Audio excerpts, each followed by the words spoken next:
जी good morning everybody. कैसे हैं आप लोग। सामाजिक विज्ञान की कक्षा में आपका हार्दिक स्वागत है।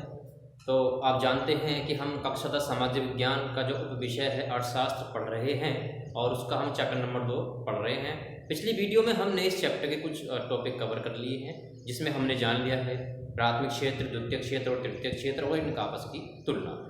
तो उससे आगे के टॉपिक हम आज पढ़ने का प्रयास करेंगे। तो हमारा आज का टॉपिक है राष्ट्रीय नमूना सर्वेक्षण संगठन। इस टॉपिक के साथ साथ अन्य टॉपिक को कवर करने का प्रयास करेंगे। तो ठीक है, जानते हैं राष्ट्रीय नमूना सर्वेक्षण क्या है, संगठन क्या है। तो यह संगठन भारत सरकार के सांख्यिकी योजना कार्यक्रम कार्यान्वयन मंत्रालय के अंतर्गत कार्य करता है। ये एक प्रकार का संगठन है जो भारत सरकार के सांख्यिकी योजना कार्यक्रम कार्यान्वयन मंत्रालय के अंतर्गत कार्य करता है और यह रोजगार और बेरोजगारी के क्षेत्र में इस संबंध में प्रति 5 वर्ष का सर्वेक्षण आयोजित करता है। 5 वर्षीय सर्वेक्षण आयोजित करता है रोजगारी और बेरोजगारी के संबंध में, और उससे प्राथमिक आंकड़ों को प्राप्त करता है और प्राथमिक आंकड़ों को आगे के उपयोग के लिए यह प्रस्तुत करता है। ठीक है, तो एक प्रकार का ये संगठन है। इसके बारे में थोड़ा सा आपने जान लिया। इससे आगे के टॉपिक हम पढ़ेंगे, उसके साथ साथ कुछ टॉपिक और पढ़ने का प्रयास करेंगे। हमारा टॉपिक है क्षेत्रों में ऐतिहासिक परिवर्तन। क्षेत्रों में ऐतिहासिक परिवर्तन, जिसमें हमने हाईलाइट्स किया है प्राथमिक, द्वितीयक और तृतीयक क्षेत्रों के साथ साथ ऐतिहासिक परिवर्तन।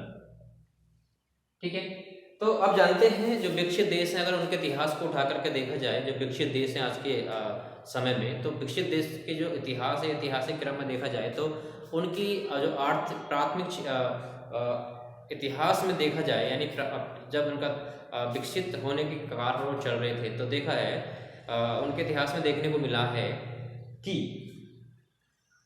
वे सबसे पहले प्राथमिक क्रियाओं पर ही आश्रित थे। उनकी जो आर्थिक क्रियाएं थी वो प्राथमिक क्षेत्र की हुआ करती थी, लेकिन धीरे धीरे वो प्राथमिक क्षेत्र की क्रियाएं या प्राथमिक क्षेत्र धीरे धीरे द्वितीयक क्षेत्र में परिवर्तित हुआ, स्थानांतरित हुआ, और फिर द्वितीयक क्षेत्र से वो तृतीयक क्षेत्र में स्थानांतरित हो गया। धीरे धीरे उन्होंने विभिन्न क्षेत्रों में विकास करना प्रारंभ किया, और बाद में जो हमारा तृतीयक क्षेत्र है, जिसको हम सेवा क्षेत्र भी कहते हैं, वो गतिविधियों का सर्वोत्तम क्षेत्र बन गया।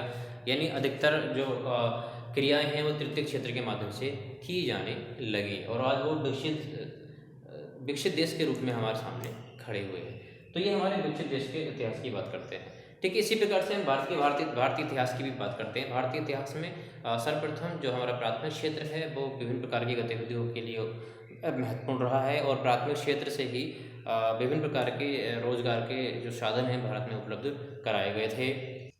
यानी कि 1950 और 1960 के दशक में जो भारतीय अर्थव्यवस्था थे वो प्राथमिक क्षेत्र यानी कृषि गतिविधियों पर ही आश्रित थी। लेकिन उसके बाद में कुछ समय पश्चात में भारत के जो इन तीनों क्षेत्रों में ही उत्पादकता बढ़ी, 3 क्षेत्रों में ही वृद्धि हुई। लेकिन सबसे अधिक विकास जो हुआ तृतीयक क्षेत्र में हुआ, तृतीयक क्षेत्र की गतिविधियों के रूप में हुआ।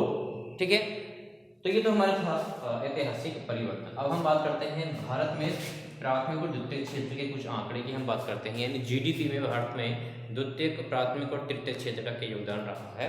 यानी भारत में प्राथमिक, द्वितीयक तथा तृतीयक क्षेत्र। थोड़ा मैं जल्दी लिखने का मैं प्रयास करता हूँ, इसलिए थोड़ा राइटिंग ऐसा रहता है। सन 1970-71 के दशक में समय में भारत का सकल घरेलू उत्पाद प्राथमिक क्षेत्र के साथ में, प्राथमिक क्षेत्र के सहयोग के साथ में 10 लाख करोड़ था। लेकिन उसके बाद वर्ष 2010 और 11 में सकल घरेलू उत्पाद तृतीयक या सेवा क्षेत्र के साथ 50 लाख करोड़ हो गया। यानी देखने को मिला कि जो हमारा तृतीयक क्षेत्र था उसके माध्यम से सकल घरेलू उत्पाद में अधिकतम सहयोग प्रदान हुआ है, और सकल घरेलू जो हमारा जीडीपी है उसमें तृतीयक क्षेत्र का सबसे अधिक महत्व आज के समय में देखने को मिल रहा है। बैंकिंग, सॉफ्टवेयर कंपनी, सॉफ्टवेयर की बात कर लीजिए, बैंकिंग की बात कर लीजिए, स्वास्थ्य की बात कर लीजिए, इन सेवाओं का जो प्रसार है भारत में अधिक होने लगा है। इनका विकास धीरे धीरे बढ़ रहा है, और इन्हीं गतिविधियों के कारण जो तृतीयक क्षेत्र है, सेवा क्षेत्र है, सर्वाधिक उत्पादक क्षेत्र बन करके उभरा है। ठीक है, अब हम बात करते हैं, इसी प्रकार हमारा टॉपिक बनता है तृतीयक क्षेत्र का महत्व। तृतीय क्षेत्र जो हमारा है, जो हम सेवा क्षेत्र कहते हैं, इसका महत्व, तृतीय क्षेत्र का महत्व। तृतीय क्षेत्र का महत्व, तृतीय क्षेत्र को सेवा क्षेत्र भी कहते हैं, आप जानते हैं। तो आधुनिक समय में भारत में तृतीय क्षेत्र का अधिक महत्व बढ़ा है, क्योंकि समय की मांग के अनुसार, जिसे हम बात करते हैं समय की मांग के अनुसार, पुलिस प्रशासन, स्वास्थ्य, डाक सेवाएं, ये अन्य और सेवाएं, इनकी मांग समय के अनुसार बढ़ी है। और प्राथमिक और द्वितीय क्षेत्र में विकास है, जो प्राथमिक और द्वितीय क्षेत्र में लगातार विकास हो रहा है, उस विकास ने भी तृतीय क्षेत्र की सेवाओं जैसे परिवहन, सड़क या डाक या संचार की सेवाओं का भी मांग को उन्होंने प्रेरित किया है। इसके साथ साथ जो हमारा जो तृतीय सेवा क्षेत्र है, उसने भी विभिन्न प्रकार के रोजगारों को उत्पन्न किया है, विभिन्न प्रकार से रोजगार उसमें देखने को मिलते हैं, और उसने अच्छे कुशल श्रमिक तैयार किए हैं, जिससे जो प्राथमिक और द्वितीय क्षेत्र में भी अगर देखा जाए तो वो देखने को नहीं मिलते हैं। और कम उत्पादकता के कारण जो छोटे सेवा क्षेत्र हैं वो विकास नहीं कर पा रहे हैं, कम उत्पादकता के कारण। तो जो हमारा तृतीय सेवाओं का एक छोटा खंड है, उसने कुशल श्रमिकों और शिक्षित श्रमिकों को रोजगार प्रदान किया है, रोजगार की, और उन्होंने स्तर को बढ़ाया।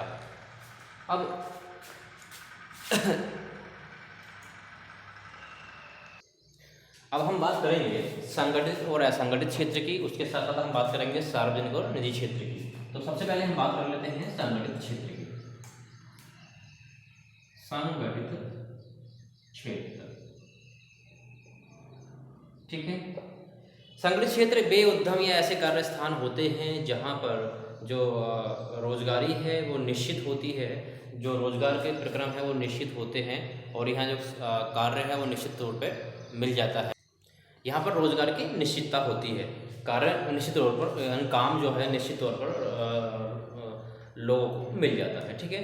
और इन जो उद्यम हैं, यानी इस प्रकार के क्षेत्र में उद्यम जो आते हैं, उनकी औपचारिक कानूनी या सरकारी औपचारिकताएं होती हैं, इनको सरकार द्वारा पंजीकृत किया जाता है, और इन उद्यमों को सरकार के विभिन्न अधिनियमों का पालन करना पड़ता है, जैसे मजदूरी के अधिनियम बनाए गए हैं या अन्य प्रकार के जो अधिनियम हैं उनका इनको पालन करना पड़ता है। साथ साथ इसमें जो संगठित क्षेत्र के जो उद्यम होते हैं, इसमें जो कार्य करने वाले श्रमिक होते हैं, उनको क्या है, सुरक्षा प्रदान की गई होती है, उनके स्वास्थ्य संबंधी विभिन्न प्रकार के सुविधाएं उनको वहाँ से प्राप्त होती हैं, ठीक है। और विभिन्न प्रकार के बोनस, विभिन्न प्रकार के भत्ते इनमें मिलते हैं। दूसरा, इसके साथ साथ अगर इस उद्यम में काम करने वाले श्रमिकों को अतिरिक्त यानी निश्चित समय अवधि से अतिरिक्त समय के लिए कार्य करवाया जाता है, तो इनको क्या है, श्रमिकों को इनके द्वारा अतिरिक्त ओवर टाइम के रूप में, अतिरिक्त समय अवधि के रूप में इनको वेतन या उनको शुल्क, मजदूरी शुल्क दिया जाता है, ठीक है। तो यह है हमारे संगठित क्षेत्र। इसी प्रकार हमारे आते हैं असंगठित क्षेत्र।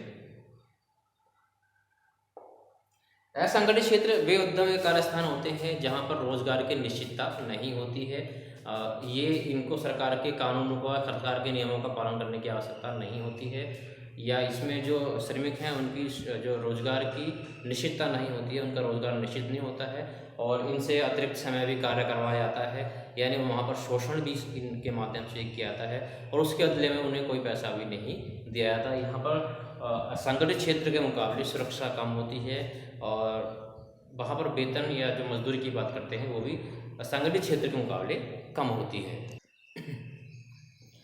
तो हाँ, हम बात करते हैं अब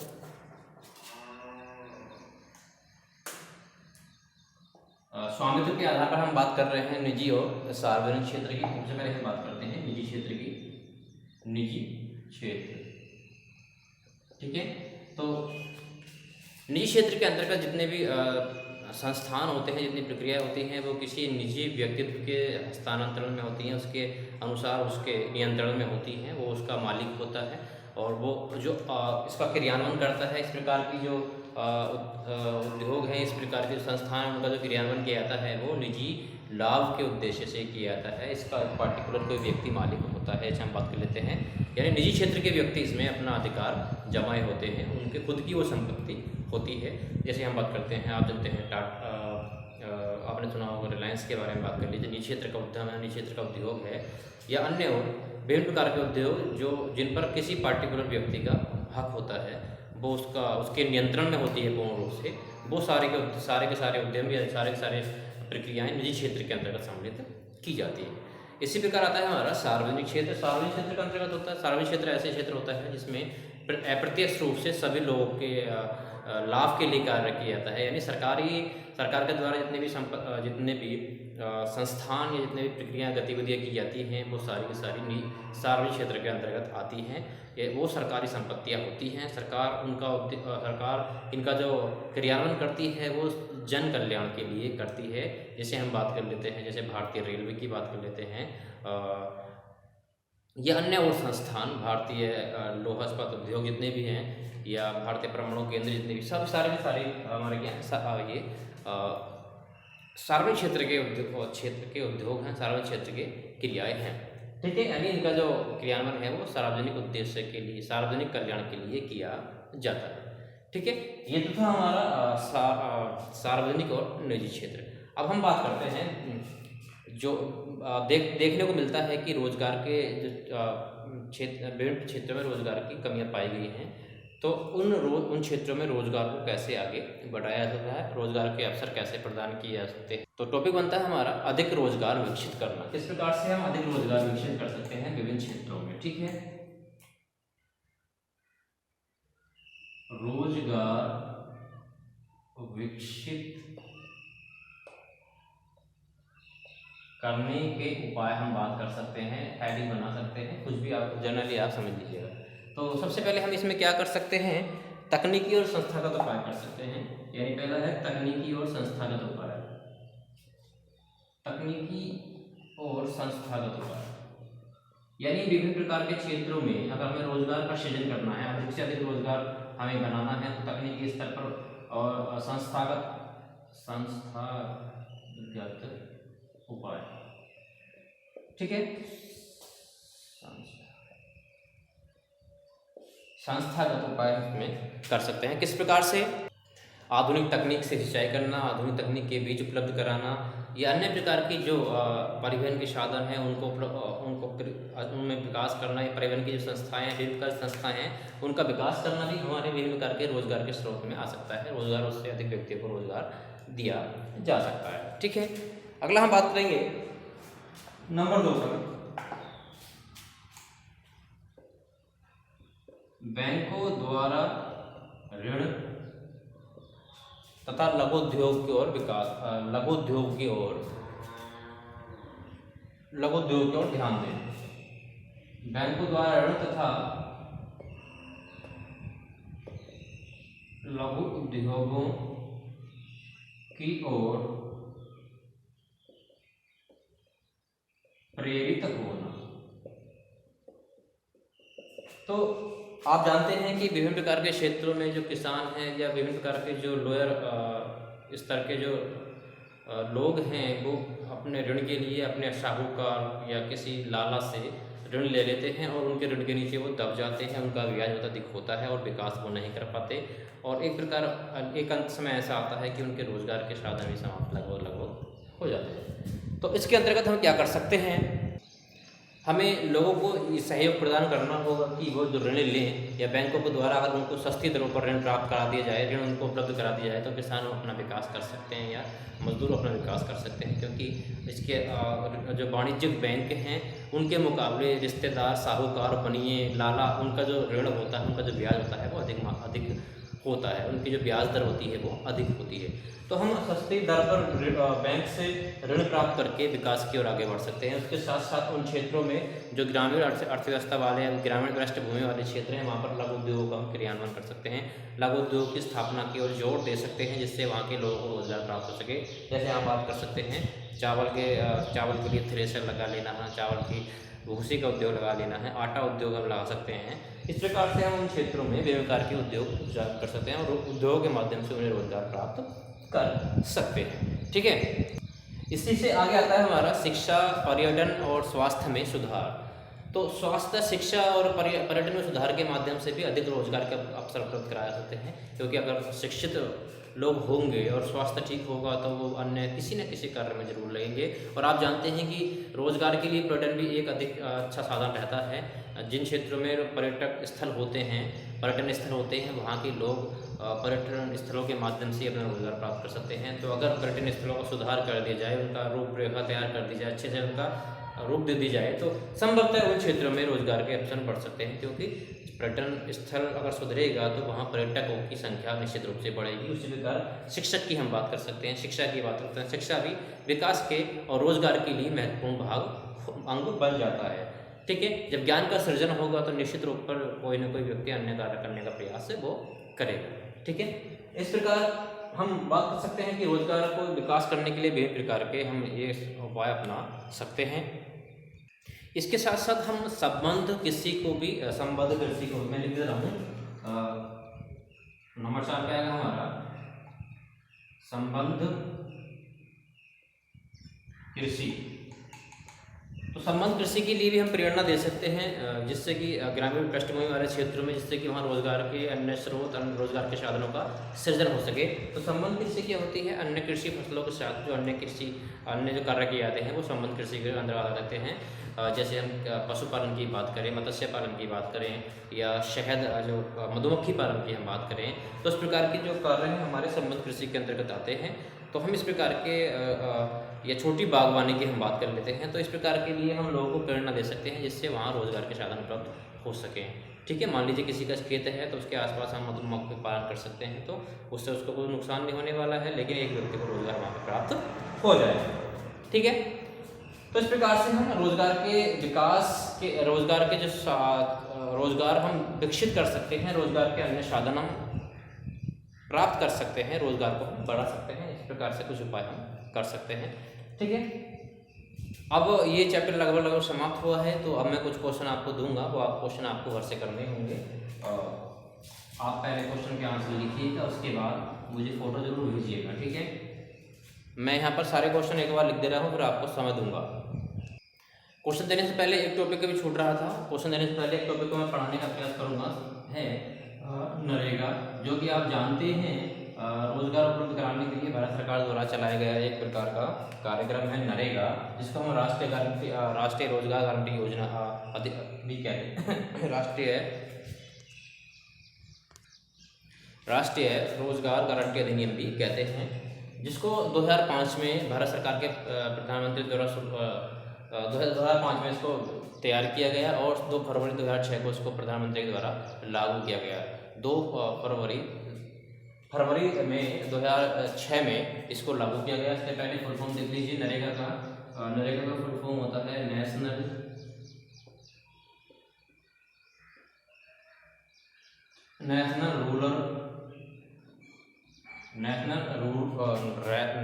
रूरल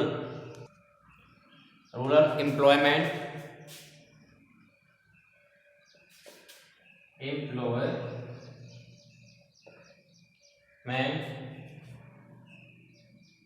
गारंटी एक्ट नरेगा है national rural employment guarantee act, यानी कि राष्ट्रीय रोजगार गारंटी अधिनियम। इसके द्वारा क्या है, देश के लगभग 625 जिलों में, भारत के लगभग 625 जिलों में लोगों को रोजगार प्रदान किया जाता है ग्रामीण पृष्ठभूमि में, और जिनको एक वर्ष में लगभग 100 दिनों का कार्य 100 दिनों का रोजगार या 100 दिनों का कार्य दिया जाता है। इसके द्वारा ग्रामीण पृष्ठभूमि के अनुसूचित जाति या जो पिछड़े वर्ग के लोग होते हैं, जो जिनका जीवन स्तर कम होता है, उनको रोजगार के विभिन्न प्रकार रोजगार उपलब्ध कराया जाता है वर्ष में लगभग 100 दिनों का, जिसके बारे में आपको पहले बताया गया है। और इसके लिए एक प्रकार का कार्ड बनाया जाता है, सत्यापन किया जाता है, भौतिक सत्यापन के बाद एक कार्ड इसमें तैयार किया जाता है, जिसको जॉब कार्ड या रोजगार कार्ड भी कहा जाता है। ठीक है, और इसको कुछ समय बाद मनरेगा में परिवर्तित कर दिया गया। इसका दूसरा नाम अब बाद में क्या मिलेगा आपको, मनरेगा, MG नरेगा कहिएगा इसको। ठीक है, Mahatma Gandhi national rural employment guarantee act, Mahatma Gandhi national rural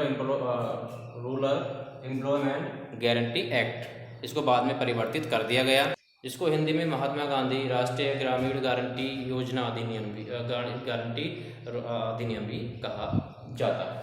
ठीक है, अब कुछ क्वेश्चन लिख लीजिए जल्दी से। समय कम है इसलिए मैं अब क्या करूँगा, सारे क्वेश्चन एक बार लिख दूंगा, उसके बाद आप देख लेंगे, फिर क्वेश्चन लिखूंगा, फिर आप देख लेंगे, ठीक है। चलिए क्वेश्चन है, वेरी शॉर्ट क्वेश्चन है, जल्दी जल्दी लिखेंगे, मैं एक बार रिवाइज कर देता हूँ, समय कम है। प्राथमिक क्षेत्र किसे कहते हैं, पहला क्वेश्चन है। आर्थिक गतिविधियां किसे कहते हैं, दूसरा क्वेश्चन है। तृतीय क्षेत्र का दूसरा नाम क्या है, तीसरा क्वेश्चन है। नरेगा का पूर्ण रूप क्या है, अगला क्वेश्चन है। तृतीय क्षेत्र के 2 उदाहरण दीजिए, अगला क्वेश्चन है। प्राथमिक क्षेत्र के 2 उदाहरण दीजिए, अगला क्वेश्चन है। निजी क्षेत्र क्या है, और इसके बाद अगला क्वेश्चन 8 लिख लेंगे यहाँ पर। क्वेश्चन नंबर 8 आपका है, संगठित क्षेत्र क्या है। 8 क्वेश्चन यहाँ पे लिखने हैं, आप जल्दी से, आपको शॉर्ट क्वेश्चन लिखने हैं जो इनसे कुछ जल्दी से, ठीक है। ये ले लीजिए, स्क्रीनशॉट ले लीजिए जल्दी से।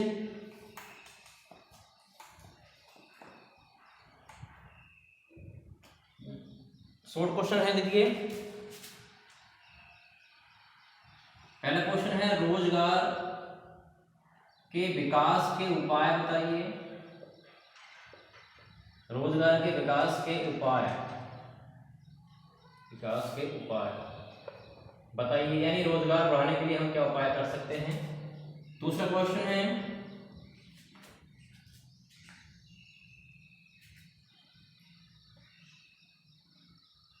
संगठित तथा असंगठित क्षेत्रों की 2 विशेषताएं लिखिए। संगठित तथा असंगठित क्षेत्रों की 2 विशेषताएं लिखिए। प्रश्न नंबर 3 है, द्वितीय क्षेत्र किसे कहते हैं। द्वितीय क्षेत्र किसे कहते हैं, वर्णन करना है पूरा इस प्रकार से, उदाहरण देने होंगे। प्रश्न नंबर 4 आपका है, तृतीय क्षेत्र का महत्व लिखिए। तृतीय क्षेत्र का महत्व लिखिए। 4 क्वेश्चन है आपके, ठीक है। कुछ आपके 8 वेरी शॉर्ट क्वेश्चन रहे हैं आपके, और 4 शॉर्ट क्वेश्चन हैं आपके। इनको आपको करना है, फोटो मुझे भेजना है, आप जानते ही हैं। अगर वीडियो में आपका कोई मिस्टेक नज़र आती है तो कमेंट जरूर करें, जहाँ समझ नहीं आता कमेंट्स करें, ठीक है। मिलते हैं अगली वीडियो में नए चैप्टर के साथ में, तब तक के लिए जय हिंद, जय भारत।